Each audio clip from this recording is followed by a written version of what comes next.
Hi guys, this is actually very exciting to be here today. Welcome to my channel. My name is Yetunde Adeolu, or it's Yetijo if you know me on other social medias like my Instagram and my Twitter. From my previous video, if you're lucky to have watched my previous video, which I hope you have, and if not, the link is in the description for you to reference that. We discussed a corset pattern. So today I'm going to be showing you the sew along version of it, where I have already cut the pattern and I am now doing all the necessary steps to get to that really amazing outfit that we all want to have and we all want to wear, the corset. So just to recap the last video, it was a corset blouse. Usually we have corsets that are like directly at the waistline, that end at the waistline, but this corset actually was a blouse. So let me just give you a rundown of a little of the things I did. I made sure that my corset was comfortable because as per my last video, I said that I was wearing it for my fashion school graduation. So you know how it gets when you're like going around taking pictures, doing a lot of things. So I put that in mind when trying to create this outfit or this corset blouse. So I made sure that it was soft enough that it wouldn't be so uncomfortable for me. And of course, considering I just left fashion school, I'm still learning, there's still room to grow, but I just want to just take you through what I know and give you that first step, knowledge on the corset. And of course, over time, whether you're in fashion school or you're on YouTube, you can always figure out new and better ways to do a corset. So yeah, let us dive right into the video. For this part, I have already cut the fabric with the pattern already, so now I'm cutting the stay. The stay is a stiffener, so for this stay I'm using a soft version. There's a medium and a hard stay, or a soft, normal and hard stay. Now I would recommend that you use a normal stay for your own corset. For me, I'm trying to prioritize comfort, where it's breathable and it's comfortable for me. That's why I'm not using the normal stay. Like I said, I'm going to be walking around and doing a lot of things, so I don't really need that hindrance when moving. But if you're doing a classic corset, please cut the normal stay for both the lining and the fabric. Now, if your fabric is very stiff already, you can use a soft stay for the fabric while using a normal stay for the lining. The reason why the normal stay needs to be on the lining is because it's going to be housing the boning. Now, that's if your boning is going to be invisible like this one is. For this sewing part, I am going to be making sure that each piece corresponds with the side that is supposed to be on. So the left side has its parts, the right side has its parts, and I'm just trying to match each side so that everything can be in place and have the shape it's supposed to have. Then I'm running the boning, as you can also see. So after sewing it up, you have to make sure that you notch the parts that you sewed. Notching meaning you cut little parts of the sewing that you did, but make sure not to cut off the line that you sewed itself. Just notch it to try and get it to be free, to be relaxed a little, so it's not stiff underneath. And then after doing it for everything, you open it and iron it flat. This way you have like neatness and flexibility with your fabric. You can move with your body and all of that. Let me show you how I iron it flat. Look at the two pieces. I open them and then iron it on low heat because you don't want it to burn. Depends on how hot your iron is anyway, but you iron it flat. Look at that. Look at the parts I didn't iron. Can you see it's different? So let me iron it and you can see how neat it's gonna be. So that's another tip that you have to take note of. All these little things affect your corset.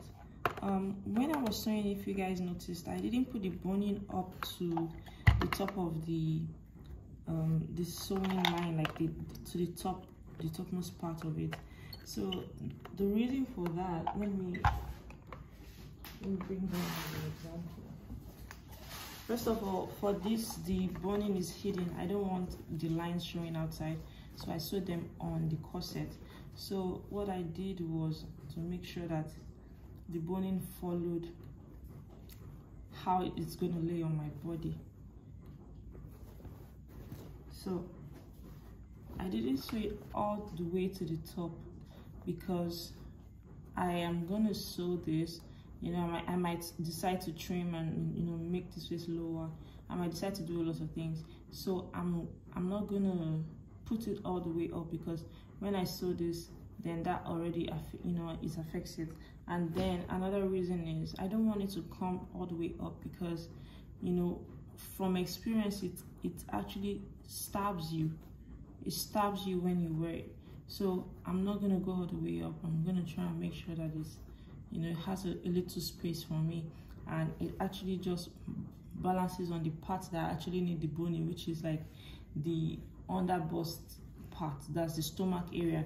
If you notice, I didn't even put it to the end because I don't need the boning in that part. This is just going to make me uncomfortable. I won't be able to sit, you know, this is how it sits, and I won't be able to do that if I put it all the way here. Of course, comment below if this is how you do yours, but this is how I do mine because I find that it makes me comfortable. So this is how I do it. And if you see, this is the back area. You know, the boning goes in a, you know, in a circle, so you have to flip the boning to face how it's going to lay on your body. You get? So I know that my back is going to slip this way, so that's why the boning is slipping this way. So just take note of that. Okay. Now, if during the course of sewing you missed this, not saying I did, but you missed the, you know, where the curve is, you can just iron it flat. You can just iron it with water or a steam iron. My steam iron is damaged, it's always leaking water, so it doesn't retain water, so I'm using this one. So you can just iron it with a steam iron, shake it, and it will just become straight. I like using this guy because this guy retains heat for you. Like when you iron over something, this guy retains it and flattens whatever you want to do, so that it's straight and straight and straight. So that's why I like using it. You see it majorly with male tailors. Like I said, I do both male and female. So can you see how straight it is now? So I'm not even bothered about, and this can work for the other type of boning as well. So, you know, so I'm not bothered about it being curved or whatever. So now I'm just going to dry off this and do it for the other parts of the corset as well. So I just wanted to add that. Now, a tip to join the cup to the body: start from the center. If you're able to notice, I know it's really fast, but if you're able to notice, I'm starting from the center before going to the side, so that it can be as arranged as possible. Now, if some corset patterns, maybe you made a mistake with the allowance or something, if there is any extra fabric at the top, that's okay. You can trim it off. At the end of the day, the cup will still give you that length you're looking for, because that's what that's the shape you're trying to go for. But try to avoid that as much as possible. So here I am doing the back part. If you can look at it very well, those ropes or the hoops for the back, I'm just trying to make sure that they align, as you can see, and, you know, join every single piece together. You have to be as careful as possible when sewing everything, because everything needs to match, everything needs to align together. But if it doesn't, try to check where your error is, see if you can loosen it and do it again. It's okay to loosen and do it again. It's better to spend a long time working on something than to rush and have it not look as good as possible. So try to make sure it is as neat as possible. Now, when joining the cups, I only joined the edges of the cups. That's the two edges of the cups, because at the end of the day, when I'm moving, I want the cups to move with me and not like destroy the shape of the cup. So I want to start putting in the measurements. I've aligned the back with the front, and I added this little flap to this place because I wanted to cover the back. Well, even though there's a rope, I don't want it showing the back, so I added this to it. You can see it. So that is going to cover the back. Alright, so now it's time to input the measurements.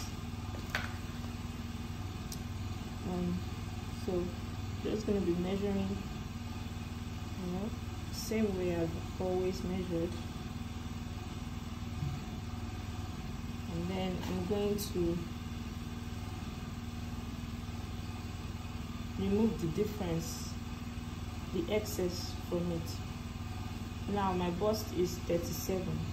That's 18.5 divided by, that's 37 divided by 2, 18.5, because this is no longer on a 4. It's no longer dividing by 4 anymore, because this is front, this is back. If it was before, it was just this part, but now it's the full thing, so it's now divided by 2. So this measurement here gives me 20 inches. After sewing, I gave 1 inch after sewing the allowance and all of that. We are left an allowance of 1.5 inches left, in total. So now I'm going to divide the 1.5 inches in 2. So that's 3/4 here, 3/4 at the other side. All right. So let's go. 3/4. Now going back, I'll just measure my 18.5. Yeah. So now the same thing with the under bust. Under bust is 30 divided by 2, 15. So same thing, here goes. This allowance is 16.5. Another 1.5 inches extra. So there I go.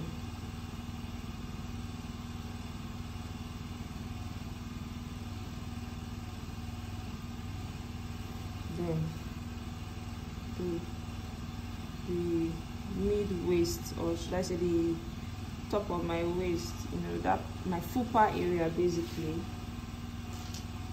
my fupa was 34 divided by 217. This one gives, sorry, I need to cross check that, but I think 34 divided by 217, pardon me. I'm not a math whiz, as I said before. Okay, it's 17, and this is giving me 18 inches, so I will just remove half and half. Alright, so I will just go straight down from there. I'm not sure if you can see it properly, but this is how I'm going to mark it now.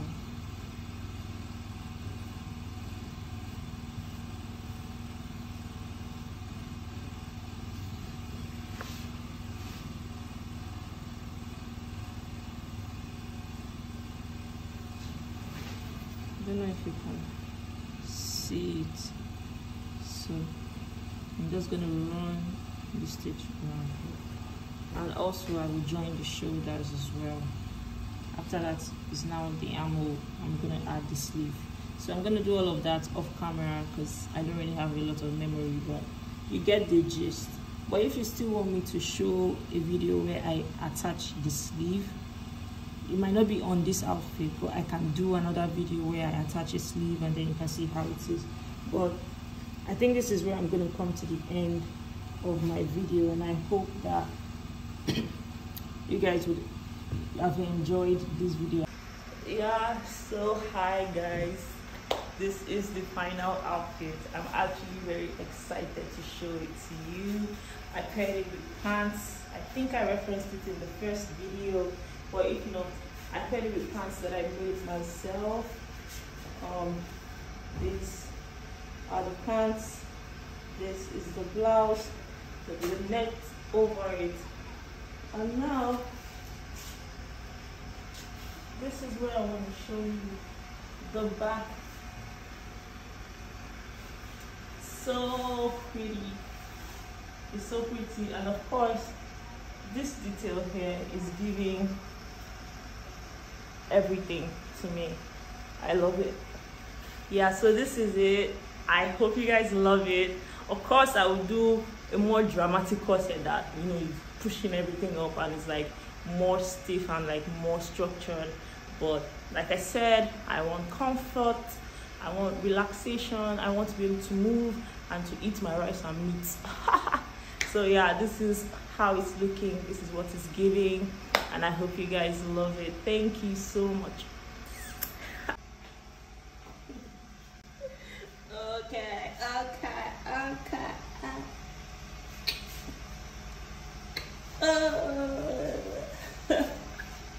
Wow, I'm so glad that you made it to the end of my video. Wow, this is actually very amazing that you were able to stick it with me. I know I made a lot of blunders and I made a lot of errors, but it's fine. This is like literally my second video. That's cool.